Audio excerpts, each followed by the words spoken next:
22 जनवरी को प्राण प्रतिष्ठा होगी, यानी रामलला अपने घर में विराजमान होंगे। आपके मन में सवाल होगा कि प्राण प्रतिष्ठा क्या है। पत्थर की मूर्ति को जीवंत करने के लिए उनमें प्राण प्रतिष्ठा की जाती है और यही वजह है कि इसका विशेष महत्व है, यानी 22 जनवरी के बाद से वो मूर्ति जीवंत हो जाएगी। रामलला विराजमान होंगे, लेकिन प्राण प्रतिष्ठा की जो पूरी प्रक्रिया है, किस तरीके की विधि अपनाई जाती है और क्या मंत्रोच्चारण किया जाता है, क्या समय होगा, ये सभी जानकारी एबीपी न्यूज़ पर इस वक्त मैं आपको दूंगी। और मेरे साथ मौजूद हैं आचार्य सत्येंद्र दास जी। और आपसे सबसे पहला सवाल मेरा ये होगा आचार्य जी कि प्राण प्रतिष्ठा का महत्व क्यों है? देखिए, हमारे शास्त्रों में वर्णित है, वेदों में है कि किसी भी जीव को यदि शक्तिशाली बनाना है तो उसको पहले उसके उस प्रतिमा को किस किस रूप से रखा जाएगा।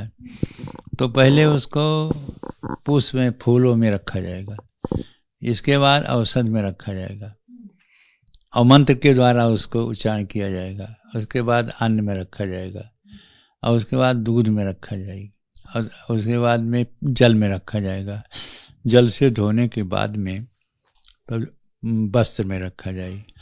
तो वस्त्र इसको कहते हैं अन्नाधिवास, जलाधिवास, औषधाधिवास, पुष्पाधिवास, दुग्धाधिवास, वस्त्राधिवास, ये इस नाम से जाना जाता है।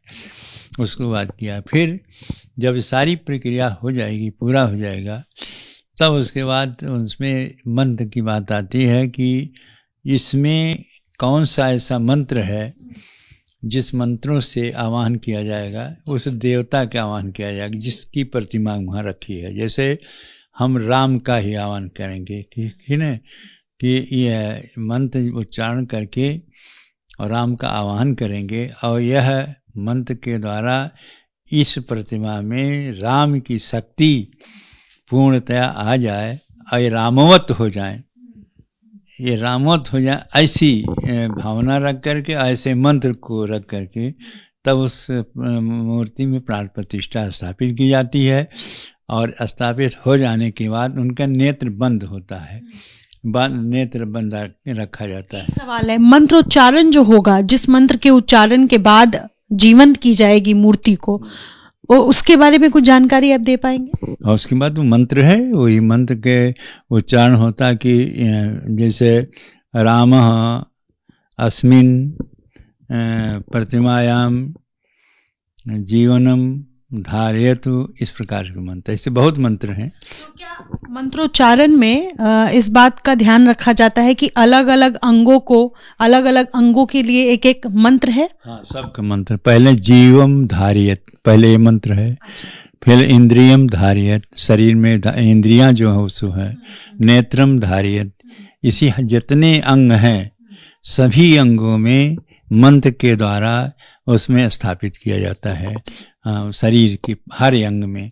और एक ही अंग में, जैसे हमारे यहाँ शरीर में जीव है, हाथ चल ही नहीं रहा, आँख चली नहीं रही, नाक चली नहीं, ऐसा भी स्थिति आती है, तो जीव तो धारण हो गया और कोई काम नहीं करेंगे।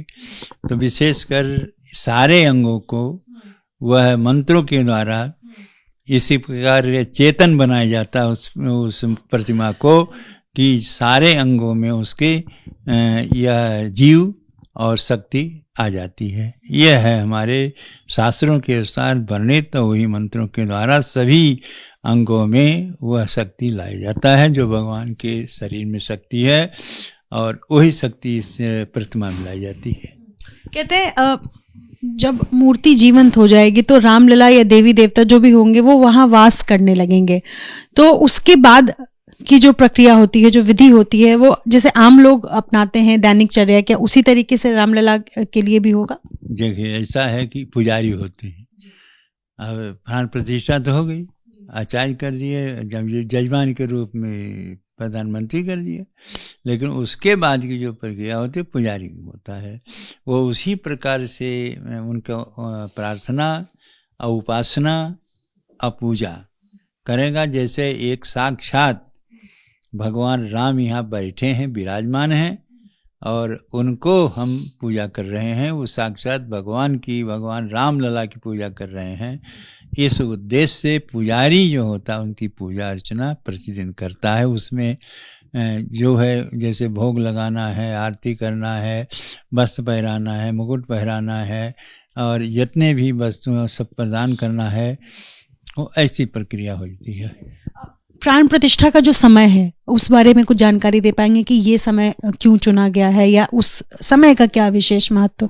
देखिए, ऐसा है कि प्राण प्रतिष्ठा जो होती है एक अभिजित मुहूर्त होता है।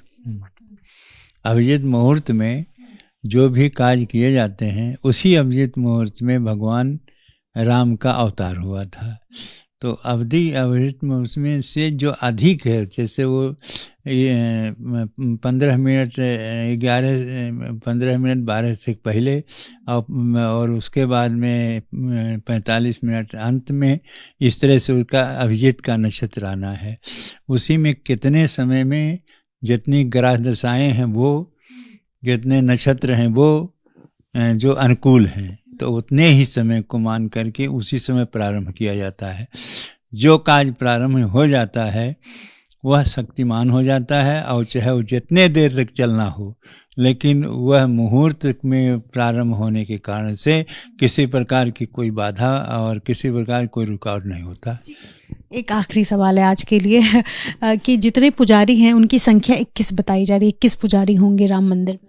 वो तो उनके परीक्षण हो रहा है ना, उनकी ट्रेनिंग हो रही है। तो प्रशिक्षण लेने वालों में से क्या आप भी हैं? आपने भी उनसे बातचीत की? नहीं, हमसे बस एक दिन आशीर्वाद लेने के लिए आए थे और तो हमने वहाँ आशीर्वाद दे दिया, कुछ निर्देश दे दिया, जैसे कि हम अपनी भावना बताई कि हम किस प्रकार से भगवान को मानते हैं, उसी प्रकार तुमको मानना पड़ता। हम कहते हैं तुम्हें माता पिता तुम्हें बंधुश्च सखा तुम्हें विद्या द्रविणम तुम्हें सर्वम मम देव। सब कुछ आप ही हैं हमारे लिए और दूसरा कोई नहीं है। ऐसा आपको समर्पण होना पड़ेगा पुजारी के रूप में। जब नियुक्ति हो जाएगी तब अभी 6 महीना ट्रेनिंग है उनकी। 6 महीने की ट्रेनिंग। बहुत शुक्रिया स्वामी जी हमसे बातचीत करने के लिए और तमाम जानकारी के लिए। और देखिए, प्राण प्रतिष्ठा का यही विशेष महत्व है कि मूर्ति को जीवंत करना है, विशेष तरीके का मंत्रोच्चारण होगा और उसके बाद रामलला जब विराजमान होंगे तो उनके अलग अलग अंगों को जीवंत करने के लिए भी मंत्रोच्चारण किया जाएगा और उसके बाद एक विशेष पुजारी जो वहाँ नियुक्त किए गए हैं वो बाकी देखरेख की जिम्मेदारी उनके कंधों पर होगी और पूरी अनुष्ठान पूरी विधिवत तरीके से प्राण प्रतिष्ठा की जाएगी। और उसकी जो जानकारी है, जो विधि है, ये हमने आपसे एबीपी न्यूज़ पर शेयर की है। जी, अभी वर्तमान में उनकी ट्रेनिंग हो रही है। अभी हमारे 4 सहायक पुजारी हैं और मैं हूँ। अभी हम ही लोग पूजा करेंगे उनकी, हम मुख्य पुजारी के रूप में, और 4 हमारे सहायक पुजारी हैं। जो प्रतिमा स्थापित होगी उसमें अभी नए पुजारी नहीं नियुक्त हुए हैं और नए पुजारी नियुक्त किए जाएंगे। हम चारों जो हैं, हम 4 हमारे और हम 5, यही 5 पुजारी वहाँ पूजा अर्चना करेंगे। मुख्य पुजारी आप? हाँ, मुख्य पुजारी हमें, 4 सहायक पुजारी हैं। जी है। यानी रामलला की प्राण प्रतिष्ठा के दिन आप ही मुख्य पूजा कराएंगे? जी, मुख्य पुजारी हम ही रहे ये हैं। अभी आज भी उस दिन भी रहेंगे और ये जो हमारे सहायक वो रहेंगे। अभी नए जो पुजारी की ट्रेनिंग हो गई है वो अभी 6 महीना ट्रेनिंग होगी। उसके बाद में जब उनकी जहाँ जरूरत पड़ेगी कहाँ तब उनकी नियुक्ति होगी। तो मुख्य पुजारी के लिए भी कोई विशेष अनुष्ठान की विधि है क्या रामलला? मुख्य पुजारी जैसे करते हैं, हम पूजा करते ही आ रहे हैं। कोई नए नियुक्ति होती तो हमारी जब नई नियुक्ति हुई तो हमने जो नियम बनाया गया उसको कहिए और वैसे आज तक करते रहने। जैसे सवेरे स्नान ध्यान करके और अपनी जो दैनिक क्रिया है वो पूरा करने के बाद में जो पूजा वूजा अपने दैनिक रूप से करते हैं उस सब करने के बाद में तब भगवान की जा करके उनको जगाना है मंत्रों के द्वारा और फिर उनकी पूजा अर्चना करना है। ये हम उसी जो पुरानी मूर्ति है उसका करते आ रहे हैं। वह भी मूर्ति वहीं स्थापित होगी जहाँ पर नए प्राण प्रतिष्ठा होने के बाद नई मूर्ति स्थापित की जाएगी। जी हाँ, जी। इसकी कोई अलग कोई और विशेष जानकारी जो आप बताना चाहेंगे? नहीं, विशेष जानकारी यही है कि ये जो लोग अभी सोच रहे हैं कि वो पुरानी मूर्ति क्या होगा, नई मूर्ति प्राण प्रतिष्ठा होगी, तो ये बात जो कही जा रही है उसको बताया गया है कि नहीं, वो वही मूर्ति रहेगी और उनकी भी पूजा उसी रूप में होगी जिस प्रकार से होती आई है।